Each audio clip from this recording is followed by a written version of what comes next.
Bonjour, je m'appelle Ginette Poulain. Je suis médecin de famille et un médecin en toxicomanie au Manitoba. Aujourd'hui, je vais vous parler par rapport au problème des opioïdes, les troubles liés à l'usage des opioïdes et le contexte de la pandémie COVID-19. Un peu plus sur moi, je suis originaire de Thompson, Manitoba, du Nord, et je suis directrice médicale pour la Fondation de toxicomanie au Manitoba, et je suis un des chefs pour les cliniques rapides au accès de toxicomanie en termes de traitement et professeure assistante à l'Université du Manitoba. Comme j'ai dit, aujourd'hui, on va en parler par rapport aux tendances actuelles dont les Canadiens utilisent des opioïdes à travers le Canada. Et de plus, c'est quoi exactement les troubles liés à l'utilisation des opioïdes? En plus que les impacts qu'on a vus depuis que la pandémie a commencé et surtout les effets par rapport à l'usage des opioïdes et les impacts sociaux qu'on voit. D'abord, pour commencer avec un peu des faits, les opioïdes sont des médicaments qu'on utilise et servent comme analgésiques. Ça produit parfois pour le monde qui l'utilise des euphories. Donc, à ce moment-là, c'est quelque chose qui est apprécié sur la rue et dans le monde illicite, mais aussi quand même beaucoup des effets secondaires. Puis ça peut varier jusqu'à des effets de constipation, des sueurs, une diminution de cognition, parmi d'autres. Dans une année donnée au Canada, il y a 20 de la population qui soit sur une prescription d'opioïdes. Donc, c'est-à-dire 1 sur 5 des Canadiens à chaque année soit sur une prescription ou aille une prescription des opioïdes. Parmi les Canadiens qui ont des prescriptions, il y a 20 à 30 qui rapportent qu'ils sont sur une prescription qui ont une douleur chronique. C'est-à-dire qu'ils ont des problèmes qui ont mené que des douleurs qui demeurent depuis longtemps, plus de 3 mois. Ça, c'est une statistique qui est un peu plus élevée qu'ailleurs dans le monde, qui est plus à retour de 20 Donc, on voit cette numéro qui augmente au Canada. En plus, on a vu une augmentation des opioïdes rapides dans les années 1990 et par la suite, une augmentation des troubles liés à l'utilisation des opioïdes.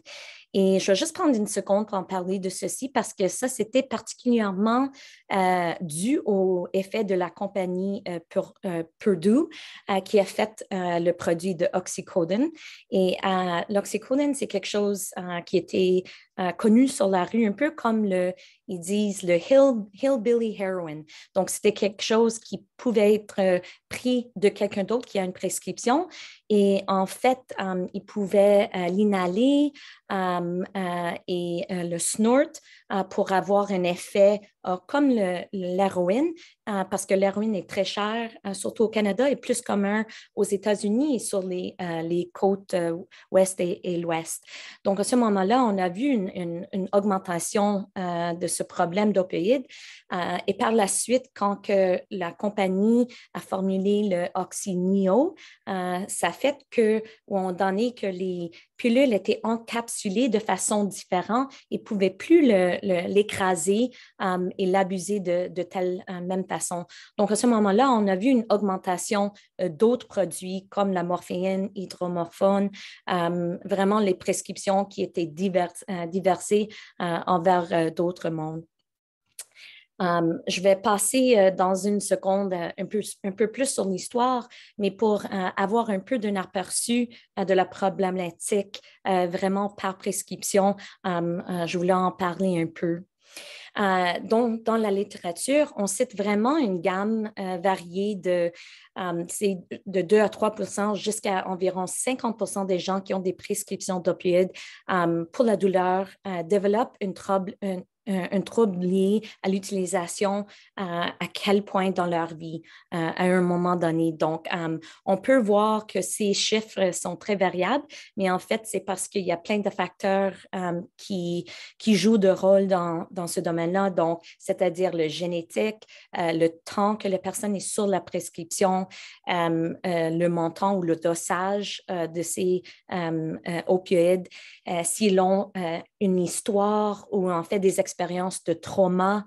Il y a l'étude qui a été démontrée, le ACE Study, qui vraiment regarde les expériences d'enfance défavorables et c'est quoi les impacts pour avoir un problème chronique ou une maladie chronique dans l'âge adulte. Et on a vu vraiment que le plus de trauma que quelqu'un a, vraiment en citant 4 ou plus, parmi des choses comme les problèmes domestiques, l'abus physique, sexuel, de néglige, sont toutes des choses qui peuvent impacter en fait les risques d'avoir un problème de substance dans l'âge d'adulte. Donc, il y a beaucoup de facteurs. Ce n'est pas très simple, mais quand même pour apprécier un peu l'historique. Donc, je vous ai fait un peu une chronologie de les opioïdes au monde et vraiment, on voit que c'était plus vers l'âge de 3000 à 4000 avant Jésus-Christ qu'on a vu les grains d'opium qui étaient documentés au moins d'être découvertes. Et ils ont su soudainement qu'il y avait des effets euphoriques, mais aussi des problèmes. Donc, il y a eu documentation qui indique un peu de caution avec. Puis malgré toutes ces années de connaissances, on est toujours dans une épidémie ou une crise d'opioïdes en 2020 et 2021 aujourd'hui. Donc, comme vous voyez dans la chronologie, on voit qu'il y a eu même des guerres. Donc, ça, c'était avec l'Asie et en Europe, en fait, avec l'opium et puis avec les thés, par exemple. Ensuite, on a vu comme j'expliquais tout à l'heure, l'héroïne qui est survenue surtout en Amérique, donc Canada et les États-Unis, mais plutôt sur les côtes, là. Donc, ça, c'était quelque chose qui était désirable sur la rue. Ensuite, il y avait le oxy qui était survenu et puis on a vu vraiment cette épidémie au Manitoba et au Canada en général. Et puis, dans les années plus les 2015 et plus tard, on a vu vraiment une augmentation des produits illicites. Donc, ça comprend des analogues de fentanyl, carfentanil, puis d'autres produits d'opioïdes très, très toxiques dont les risques de fatalité sont énormes. Et vraiment, on a un taux très très impact et très négatif au Canada secondaire à ceci. Même quand ça vient en termes de consommation mondiale, Canada est connu pour être le deuxième consommateur juste après les États-Unis. Puis c'est très intéressant parce qu'on est autour de 38e en termes de population en général. Donc, ça veut dire que les Amériques, on a une utilisation, une consommation des opioïdes plus disproportionnée aux autres pays. Et ça peut être une influence de plusieurs choses, dont le gros pharma.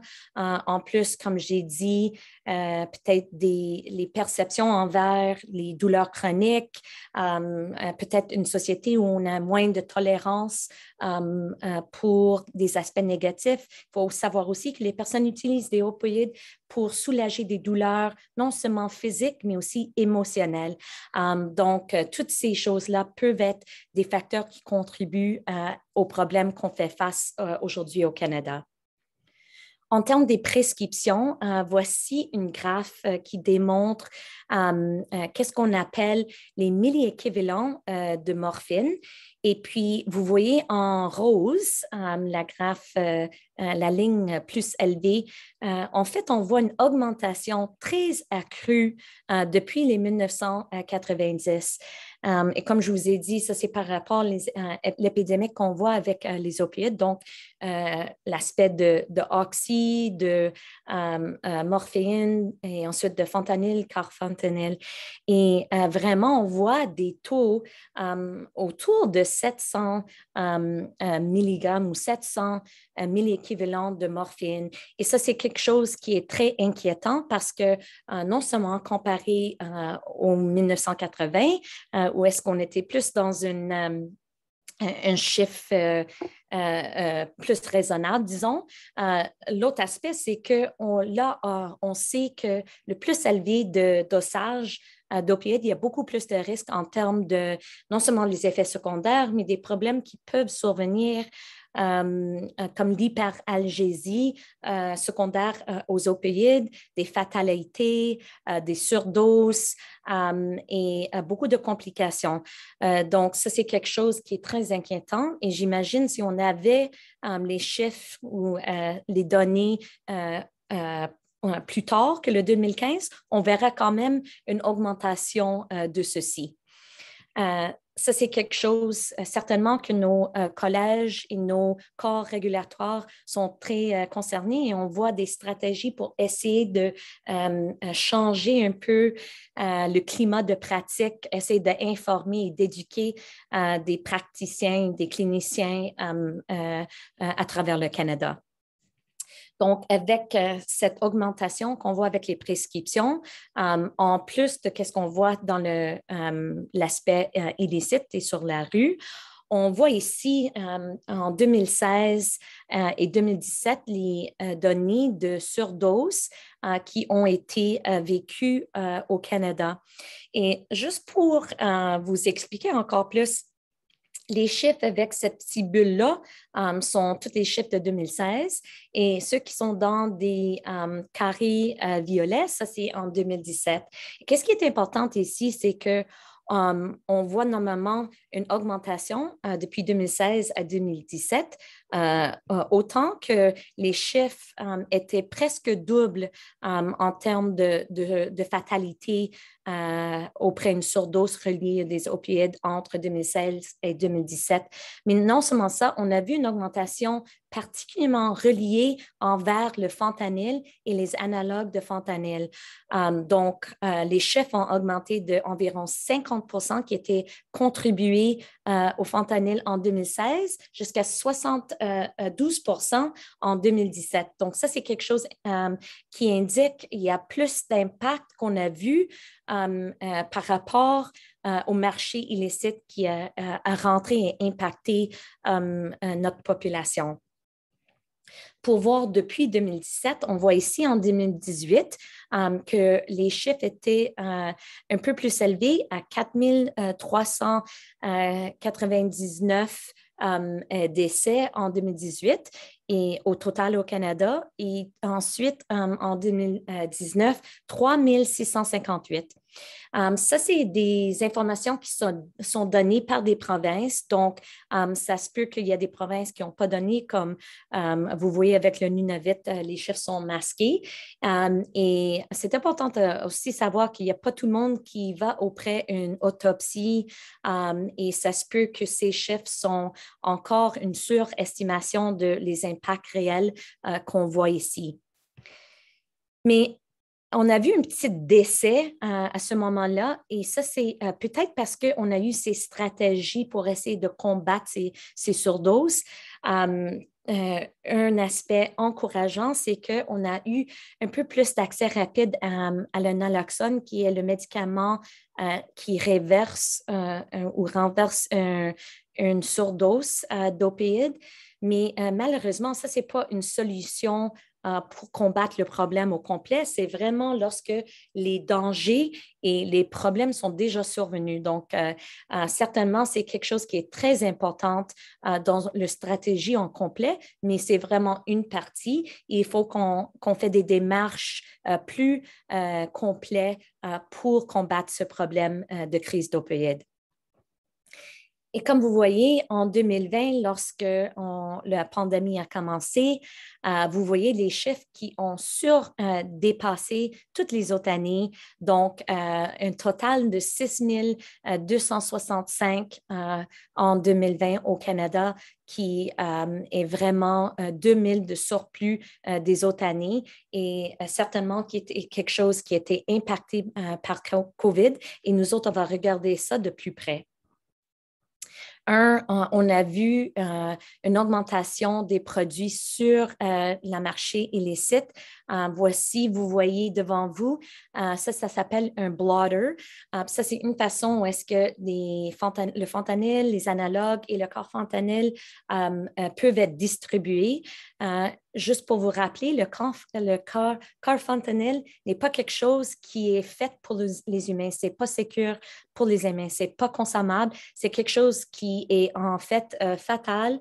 Donc, au niveau, pour comparer, on sait que le fentanyl est 100 fois plus puissante ou toxique que la morphéine. Et en fait, le carfentanyl est 100 fois plus toxique que le fentanyl. Donc, ça, c'est quelque chose pour garder en tête qu'on sait que ça, c'est des produits qui sont sur la rue, qui impactent tous nos gens, nos amis, notre famille, nos patients. Vraiment, c'est quelque chose de très inquiétant. Non seulement les opioïdes propres, mais aussi les opioïdes qui étaient adultérés par d'autres produits. Donc, on voit parfois des stimulants, parfois des benzodiazépines. Voici deux publications qui étaient faites ou auprès de la pandémie. Et vous voyez qu'il y a des benzos tout nouveaux, comme le fentanyl et les analogues. Donc, ça, c'est quelque chose qui est dangereux et aussi porte envers plus de risques de fatalité avec les surdoses.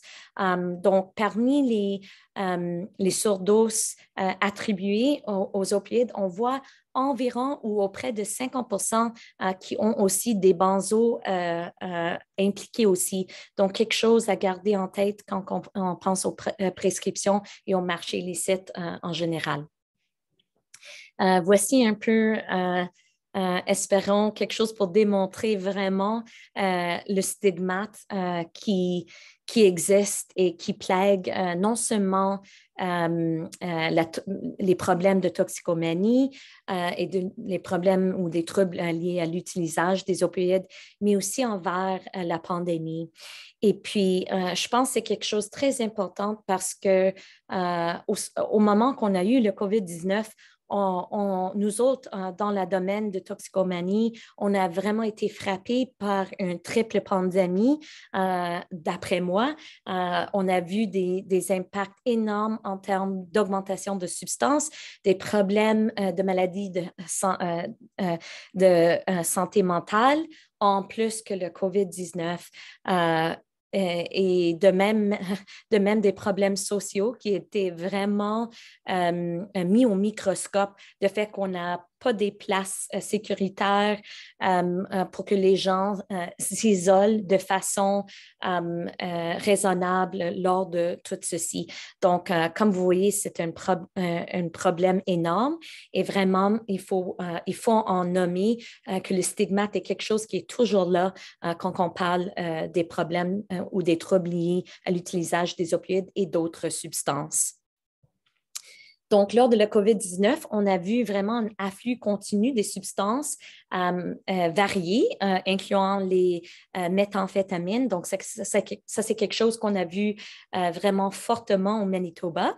Par exemple, il ne faut pas oublier l'alcool, qui est toujours une substance qui est problématique et qui contribue au Canada en termes des chiffres les plus nommés en termes de hospitalisation, des problèmes de santé, des impacts en général pour la population canadienne, les benzodiazépines, les opioïdes et aussi la cocaïne. Et qu'est-ce qui était intéressant, c'est qu'on commençait à avoir des présentations variées des surdoses et de sevrage parce que ces substances mixtes et au-delà des substances nouvelles au marché dont je viens juste de parler. On a vu qu'il y a des personnes qui avaient peut-être pas des problèmes avec leurs substances auparavant la pandémie, mais fait face à cette pandémie, ils commençaient à avoir plus de problèmes. Donc, ça, c'est quelque chose qui était tout nouveau. Il faut mentionner aussi qu'on a vu en termes de maladies de santé mentale, on a vu beaucoup de co-occurrents ou même des nouveaux qui ont survenu aussi. Et aussi des problèmes d'accès aux espaces sûrs et le logement sécuritaire pour les gens. Donc, ça, c'est quelque chose qu'il a fallu vraiment répondre de façon urgente lors de la pandémie. Donc, ça prenait vraiment un effort de la santé publique avec les gens qui travaillent dans le domaine de toxicomanie aussi. Et par rapport avec ça, quelque chose qui est lié, c'est des problèmes d'isolation. Donc, c'est-à-dire les gens qui utilisent des substances, il faut qu'ils s'isolent. Donc, même s'il avait une place pour s'isoler, s'il a fallu avoir toujours procuré leur substance, mais ça posait un problème. Donc, à ce moment-là, on pourrait avoir des sevrages ou peut-être des surdoses parce qu'il fallait prendre d'autres substances au lieu de ce qu'ils pouvaient avoir accès normal, disons, antérieur de la pandémie. Certainement, ces facteurs qui impactent très fortement en termes de changement d'accès aux substances, c'est des limitations géographiques. Donc, il y avait des communautés qui étaient vraiment en confinement, donc ils n'ont pas pu sortir ou entrer. Donc, ça faisait des limitations au déplacement pour chercher les substances. Certainement, les déplacements limités, non seulement au niveau local, mais aussi provincial, de même toute nationale. Et ça veut dire pour les dealers aussi, il y avait ces limitations. Et les provisions limitées et différentes, donc juste en général. En termes des changements de situation de vie, on a vu qu'il y a eu malheureusement des gros pertes d'emploi. Donc, on a vu le chômage peut-être qui a augmenté. On a vu les familles ou les gens en isolation, soit toutes seules ou avec leur famille ou avec des amis. Et puis, ça posait des problèmes parce que même si on avait quelqu'un tout proche, vivant toute seule, il y a toutes sortes de dynamiques qui viennent et qui peuvent devenir des problèmes. On a vu, par exemple, une augmentation des problèmes domestiques par rapport à cette isolation aussi. Le stress en général, donc, ça peut être à cause de l'incertitude du futur, de jour à jour, les changements financiers par rapport à tout ça. Donc, tous ces facteurs et d'autres, ce n'est pas des listes inclusives, là, mais ils peuvent avoir d'autres facteurs aussi qui pouvaient contribuer aussi. Et en termes de croissance de problèmes de maladies de la santé mentale, certainement l'anxiété, dépression, des paranoïas, toutes des idées des histoires de conspirateurs, toutes ces choses-là vraiment à contribuer aussi au problème d'utilisation des substances. Donc, d'après le Santé Canada, on voit dans 3 domaines dont je vais vous partager, en termes des surdoses fatales, on a vu 22 828 décès qui étaient apparemment liés à l'intoxication des opioïdes entre janvier même et mars, jusqu'à mars 2021. Et 1772 décès étaient liés à cette intoxication, ont vraiment survenu entre janvier et mars, particulier 2021. Et ça veut dire autour de 20 décès par jour. Puis, quand on pense avant la pandémie, c'était alentour de 11 à 12 décès par jour.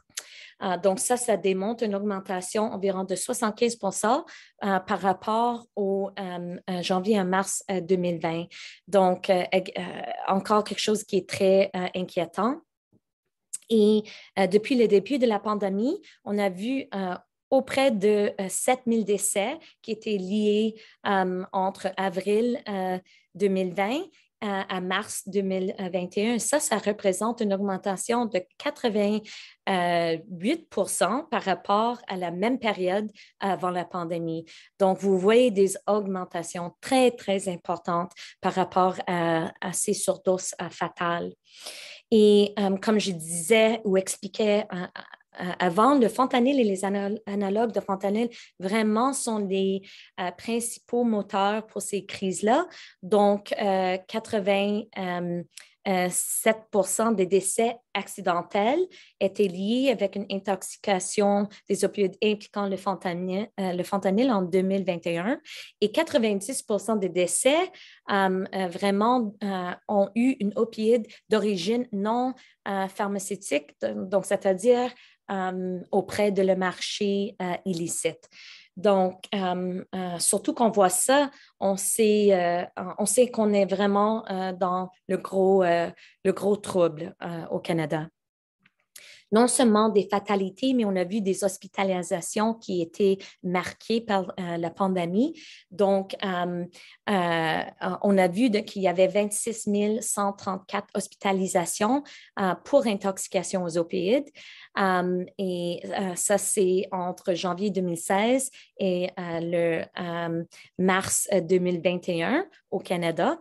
Encore, ces informations, ça inclut pas toutes les provinces parce qu'il faut se rappeler que toutes les provinces doivent donner ces données-là, puis ce n'est pas toujours possible pour tout le monde. Mais en 2021, en mars, depuis janvier à mars, on a vu 1438 hospitalisations pour l'intoxication des opioïdes. Ça représente une augmentation de 35% comparé à janvier à mars 2019. Donc, c'est-à-dire en termes des problèmes qui viennent à l'hôpital, encore on voit des impacts énormes, peut-être pas au niveau des augmentations des surdoses fatales, mais quand même très importantes, autour de 35%. Quant aux services médicaux d'urgence, là, on a vu plus de 7 700 interventions auprès des surdoses suspectées d'être liées aux opioïdes selon les données disponibles. Et ça, c'est parmi 8 provinces et territoires entre janvier et mars 2021. Donc, 31 1898 des interventions pour ces surdoses-là se sont survenues entre avril au mars et ça représente une augmentation de 62% par rapport à la même période avant la pandémie. Donc, encore des chiffres très, très élevés et des pourcentages qui démontrent une grosse impact. Presque 8 000 interventions pour ces surdoses suspectées entre janvier et mars 2021, qui étaient en fait semblables lors de la pandémie entre octobre et décembre 2020, mais quand même représentent le 3e plus haut total par trimestre depuis le début de la surveillance nationale en 2017. Donc, quelque chose qui est très inquiétant et représente également une augmentation de 71% par rapport à la même période en 2020. Donc, c'est très décourageant de voir ces chiffres-là et vraiment nous mène qu'il faut qu'on fasse quelque chose de différent, il faut qu'on travaille ensemble. Puis il faut qu'on pense hors de nos petits carrés, nos petites boîtes dont on est mis et qu'on fait quelque chose très précis, très élaboré pour essayer de combattre le problème devant nous. Donc, d'abord, de côté de la santé, il faut vraiment qu'on commence par le début, puis ça, c'est vraiment d'identifier des problèmes de troubles de l'usage des substances. Donc, devant nous, ça, c'est le DSM. Donc, c'est ça qu'on utilise pour diagnostiquer les troubles liés à l'utilisation des opioïdes.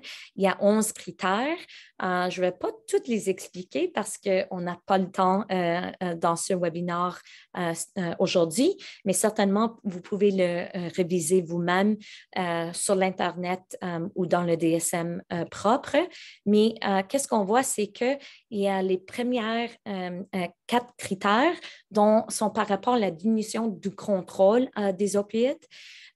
Et les 3 prochains critères, 5, 6 et 7, sont vraiment par rapport et influencent par rapport aux atteintes des habilités sociales ou ces impacts-là. Ensuite, les 2 critères 8 et 9 sont par rapport au comportement à risque qui sont menés à cet usage-là des opioïdes. Et finalement, les 2 derniers sont vraiment des critères pharmacologiques associés, dont le sevrage et la tolérance par rapport aux opioïdes. Donc, vraiment, je veux juste renforcer le fait de non seulement quand les personnes viennent pour d'autres problèmes de santé, qu'on en parle de ces problèmes de substance parce qu'il y a beaucoup de stigmates. Il y a des personnes souffrent en isolation puis vraiment ne vont pas nécessairement en parler de leurs problèmes. Donc, il faut en parler et lorsqu'on en parle, il faut en faire ces diagnostics-là pour les aider.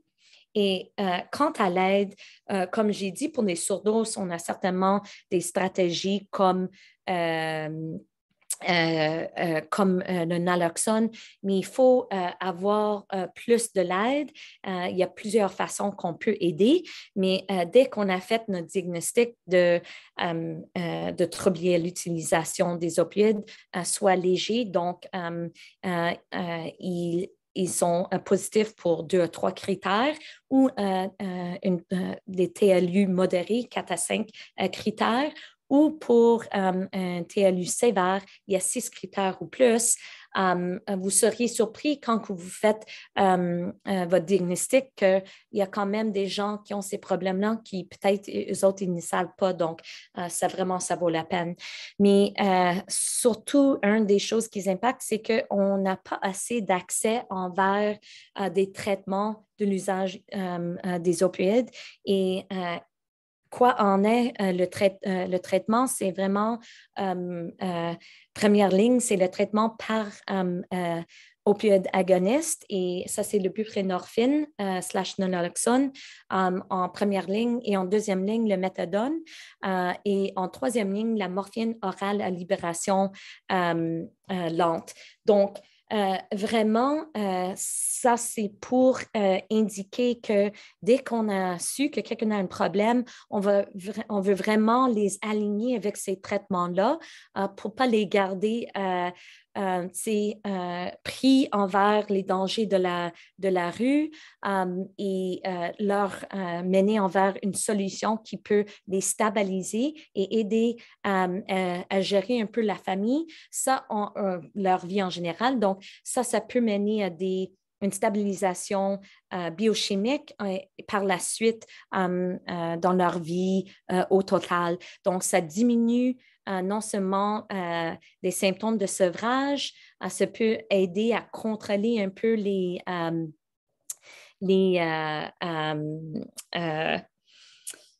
toutes les cravings que les gens peuvent avoir envers les opioïdes.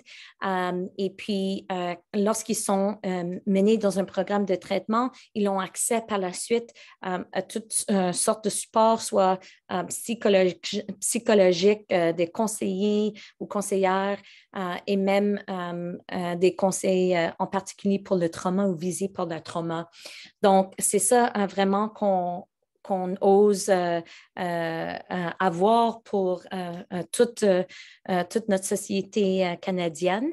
Et vraiment, on décourage de faire juste un sevrage isolé pour ces gens-là parce que ça pose des dangers, parce que la tolérance, ça change après que quelqu'un utilise des sevrages. Puis en fait, ça fait le contraire, ça les mène plus à risque d'avoir une surdose quand ils vont utiliser encore parce qu'on sait les taux de rechute avec des troubles liés aux opioïdes sont très élevés.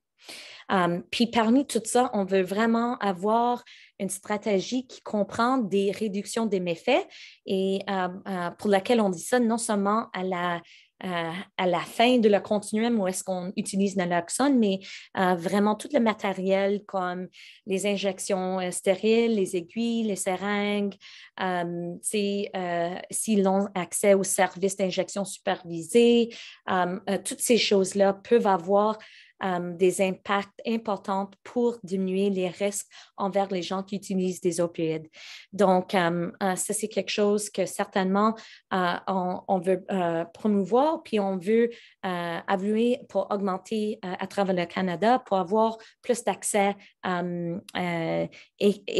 équitable, disons, au Canada. Donc, certainement, j'en ai parlé des gros partis qui sont des aspects importants envers l'utilisation des opioïdes, des problèmes qui surviennent, les troubles liés ou les désordres de l'utilisation des opioïdes, autant que les impacts de COVID. Mais tout ça à mettre vraiment dans le plus gros image que ça, c'est des problèmes de dépendance qui sont très complexes. Il n'y a pas une solution seule qui peut régler tout ça.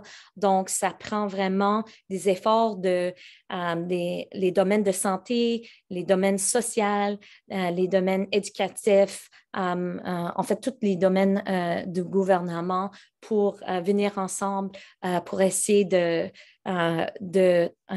mettre les têtes envers une solution plus globale et très intégrée pour viser ces problèmes-là. Donc, c'est un gros honneur de vous parler des opioïdes aujourd'hui et j'espère que autant de participer augmenter les connaissances envers les problèmes des opioïdes, augmenter l'éducation.